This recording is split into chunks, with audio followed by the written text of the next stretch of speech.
Daily. Taste the Daily. Rajeswari Priya, இப்போ என்னன்னா பேரறிஞர் அண்ணாவினுடைய கட்சி திராவிட முன்னேற்ற கழகம், இப்போ திமுகவுக்குள்ள பேரறிஞர் அவர்களுடைய அந்த கொள்கைகள் எந்த அளவுக்கு எந்த நிலையில கட்டி காப்பாத்திக்கிட்டு இருக்காங்க? அதாவது ஜனநாயகமே இல்லாத ஒரு கட்சியாக இன்று திமுக இருக்கு. இது எல்லாருக்குமே தெரியும். ஏன்னா முழுவதுமாக குடும்ப ஆட்சி அப்படின்னா அங்க அமைச்சர்களோட மகன், அங்க இங்க முதலமைச்சரோட மகன், இவர்களுக்கான வாய்ப்புகள் தான் அங்க உருவாகி இருக்க தவிர அடிமட்ட தொண்டருக்கான எந்த வாய்ப்புமே உருவாகல. அது மட்டும் இல்லாம திமுக ஆரம்பிச்ச காலத்துல 1949 பாத்தீங்கன்னா ராபின்சன் பூங்கால 28 பேர் கொண்ட குழு தான் திமுகவுல முக்கியமான நபர்களா வர்றாங்க. அந்த 28 பேர்ல முதல் 5 இடத்துல இருந்தவங்களோட நிலை அப்படிங்கிறது இன்னைக்கு என்னவாக இருக்குன்னு யாருக்குமே தெரியாது. அவங்களோட வாரிசுகள்லாம் இன்னைக்கு கட்சியில முக்கிய இடத்துல இருக்காங்களா அப்படின்னு கேட்டீங்கன்னா கண்டிப்பா இல்லைங்கிறது நமக்கே தெரியும். உங்களுக்கு தெரியும் நினைக்கிறேன். ஈவிகே சம்பத் அவர்கள், அவருடைய நெடுஞ்செழியன் அவர்கள், என் வி நடராஜன் அவர்கள், மதியழகன் அவர்கள், அண்ணாதுரை அவர்கள், பேரறிஞர் அண்ணாதுரை அவர்கள், இவர்களுடைய வளர்ப்பு மகன்களா இருக்கட்டும், இந்த குடும்பங்கள்லாம் என்ன ஆனது, இவங்கெல்லாம் என்ன ஆனாங்க, இவங்களுக்கு எங்கேயாவது முக்கிய பங்கு கொடுத்திருக்காங்களா, இவங்கெல்லாம் யாருன்னு தெரியுமா? இப்ப இருக்கக்கூடிய உதயநிதி ஸ்டாலின் அவர்கள்லாம் இருக்காரு, இப்ப நான் சொன்ன பேர் இருக்காங்கல்ல, இவர்களுடைய வாரிசுகள் யாராவது நட்புல வச்சிருக்காங்களா அப்படின்னு பார்த்தா அதெல்லாம் இல்ல. இதுல 28வது இடத்துல கடைசி இடத்துல இருந்த பெயர் தான் திரு கருணாநிதி அவர்களுடைய பெயர். இன்னைக்கு அந்த குடும்பம் முழுவதுமாக திமுகங்கிற கட்சியை தன்னுடைய குடும்ப கட்சியாக மாற்றி, தனக்கு யார் வேணுமோ அவர்களை மட்டும் தன் குடும்பங்களாக மாற்றி இன்னைக்கு காலம் காலமாக கஷ்டப்பட்டு உழைச்சி கொள்கைக்காக திமுகவில் இருக்கக்கூடிய அடிமட்ட தொண்டர்கள் ஒரு வட்ட பொறுப்புக்கு கூட வர முடியாத ஒரு நிலை அங்க இருந்திருக்கு. ஆனா இவர்கள் எல்லாம் இந்த குடும்பத்தோட வாரிசுகள் எல்லாருமே நீங்க பாத்தீங்கன்னா எம்எல்ஏவா இருப்பாங்க, இல்லைன்னா அமைச்சரா இருப்பாங்க, நீங்க வரிசையா சொல்லலாமே. பாலு அவர்களுடைய மகன்ல இருந்து எல்லாருமே வரிசையா சொல்லிட்டு அன்பில் மகேஷ் அவர்களா இருக்கட்டும், இவங்க எல்லாம் பாத்தீங்கன்னா வரிசையா அவர்களுடைய மகன் இருக்கணும். அதே மாதிரி உதயநிதி அவர்கள் திடீர்னு 6 வருஷ அரசியல் பயணத்துல துணை முதல்வர் வரைக்கும் போயிட்டார். வெறும் 6 ஆண்டுகளுக்குள்ள எந்த வித இப்ப திமுக ஒரு பொறுப்பு கிடைக்கணும்னா அத்தனை கிட்டத்தட்ட 30 வருஷம் 40 வருஷம் உழைச்சவங்களுக்கு எல்லாம் பொறுப்பே இல்லாமல் கூட போயிருக்கு. ஆனா 6 ஆண்டுகளுக்குள்ள கொண்டுட்டு அவரை ஒரு துணை முதல்வர் அளவுக்கு கொண்டுட்டு வந்திருக்காங்கன்னா அந்த கட்சியில உள்ளவங்கள கேட்க வேண்டிய கேள்வி இது நாம கேட்கிறோம். ஏன்னா நம்மளோட சகோதரர்கள், நம்ம உறவினர்கள் தான் திமுகவில் இருக்காங்கிற அடிப்படையில ஏன் இவர்கள் இந்த கட்சியில இன்னும் நீடிக்கிறாங்க? இந்த வாரிசு ஆட்சி இன்னும் அடுத்த இன்ப நிதியை வர வச்சு அவருக்கும் ஒரு முடிசூடிடுவோம்னு சொல்லி அவரையும். சரி ராஜேஸ்வரி பிரியா, இந்த இடத்துலதான் ஒரு சாதாரண ஓட்டு போடுற ஒரு மிஸ்டர் பொதுஜனத்துக்கு ஒரு சந்தேகம் வருது. அவங்க கட்சிக்குள்ள யாரு தலைவர், யாரு அடுத்த தலைவர்ங்கிறத அவங்க முடிவு பண்ணிக்கிறாங்க. அதுல என்ன உங்களுக்கு என்ன சிக்கல் வந்துட போகுது அப்படின்னு அவங்க கேட்கறாங்க. அதைத்தான் நான் சொல்றேன்.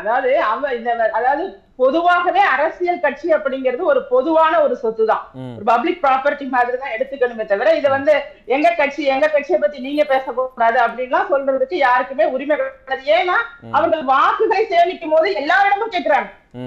என் குடும்பத்தாரிடம் கேட்பாங்க, உங்க குடும்பத்தாரிடம் கேட்பாங்க, இப்படி அனைவரிடமே அவங்க போய் ஓட்டு போடுங்கன்னு கேட்கும் போது நாம பேசக்கூடாது, அந்த கட்சிக்காரங்க தான் பேசணும் அப்படிங்கறதெல்லாம் கிடையாது. அதை முதல்ல திமுக கட்சியில புரிஞ்சுக்கணும்.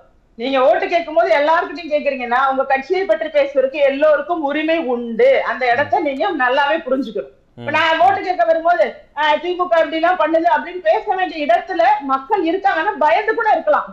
இன்னைக்கு உள்ள நிலையில மக்கள் மத்தியில இது மாதிரி குடும்ப ஆட்சியாக மாறிட்டு குடும்ப உறுப்பினர்களை முன்னேற்றத்துக்கு கொண்டு வரதுக்காக மட்டுமே இந்த திமுக செயல்படுது. இந்த எண்ணம் எல்லாம் வந்துட்டு சரி, புரியுது ராஜேஸ்வரி பிரியா. இப்ப இன்னொரு முக்கியமான விஷயத்த தொட்டீங்க. இப்ப இருக்கக்கூடிய சூழல்ல பேரறிஞர் அண்ணாவினுடைய கொள்கைகளை திமுக எந்த அடிப்படையில அவங்க மறந்துட்டாங்கிறத முன்வைக்கிறீங்க. அது எப்படி? அதுக்கு ஏதாவது ஃபேக்டர்ஸ் இருக்கும் இல்லையா? இதனால அவங்க அண்ணாவை மறந்துட்டாங்க, இதனால அவங்க அண்ணாவை மறந்துட்டாங்கன்னா எந்த அடிப்படையில் அவங்க பேரறிஞர் அண்ணாவை மறந்துட்டாங்கன்னு நீங்க முன்வைக்கிறீங்க? அதாவது பேரறிஞர் அண்ணா அவர்கள் சொன்னதே மக்களுக்காக தான் அரசியல் இருக்கணுமே தவிர அரசியலுக்காக மக்கள் இருக்கக்கூடாது அப்படிங்கறத தன்னுடைய தத்துவமாக கொண்டு செயல்பட்டவர் பேரறிஞர் அண்ணா.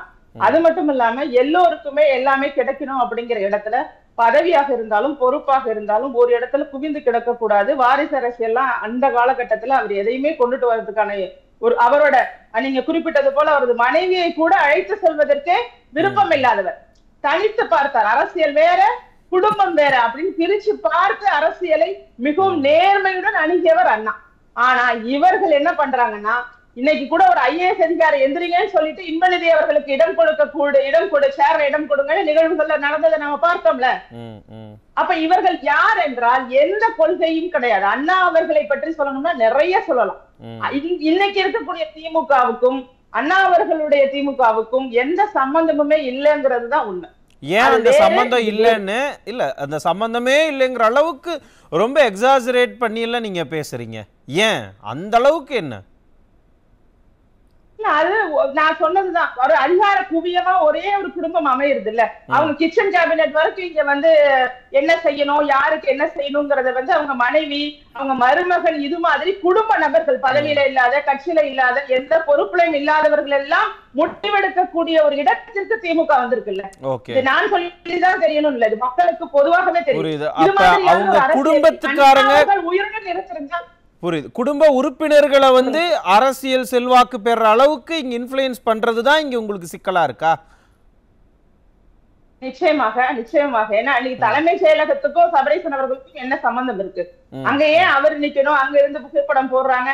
முடிவுகள் எடுக்கிறது, யாரை எங்க பணியிட மாற்றம் செய்யணும், யாருக்கு என்ன பதவி கொடுக்கணுங்கிறது வரைக்குமே இன்னைக்கு மருமகன் அவர்களால் முடிவெடுக்கப்படுகிறது அப்படிங்கிறது எல்லாருக்குமே தெரியுது. பல்வேறு முடிவுகள் குடும்ப உறுப்பினர்கள் கையில போயிடுச்சுன்னா அந்த கட்சி அப்படிங்கிறது ஜனநாயகத்தன்மை இழந்து ஒரு பாவமான ஒரு சூழ்நிலையில அடிமைகளாக்கப்பட்டுதான் இருக்காங்க. இன்னைக்கு இருக்கக்கூடியவர்கள் அவங்க கோவித்து கொண்டாலும் அதுதான் உண்மை. இங்க வந்து இப்ப அதிமுகல வந்து யார் வேண்டுமானாலும் வந்து உயர் பதவிக்கு வரலாம் அப்படின்னு சொல்லி நிரூபித்து காட்டிய கட்சியாக இருக்கு. சரி, இந்த பாயிண்ட்டுக்கே நான் வரேன். இப்ப நீங்க சொன்னீங்க அதிமுகல யார் வேண்டுமானாலும் அந்த இடத்துக்கு வரலாம் அப்படிங்கிறத ப்ரூவ் பண்ணி காமிச்சிட்டாங்க. நீங்க இப்ப திமுகவுல ஆரம்பிக்கப்பட்ட பொழுது கிட்டத்தட்ட கடைசியாக இடத்துல தான் இருந்தாரு திரு கருணாநிதினு சொன்னீங்க. அப்ப அங்கேயும் ஒரு அடிமட்டத்திலிருந்து ஒருத்தர் தலைவராக வந்திருக்கிறாரு அப்படிங்கறத நீங்க ஏன் ஜனநாயகமா பார்க்கல அப்படின்னு கேட்பாங்க இல்லையா? அதாவது அது வேணா வந்து ஜனநாயகமா பார்க்க, அண்ணா அவர்கள் ஜனநாயகத்தன்மையோட இருந்ததுனால பட்டியல்ல கடைசியா இருந்த ஒருத்தர் முன்னாடி வர்றதுக்கு ஒரு வாய்ப்பா அமைஞ்சது.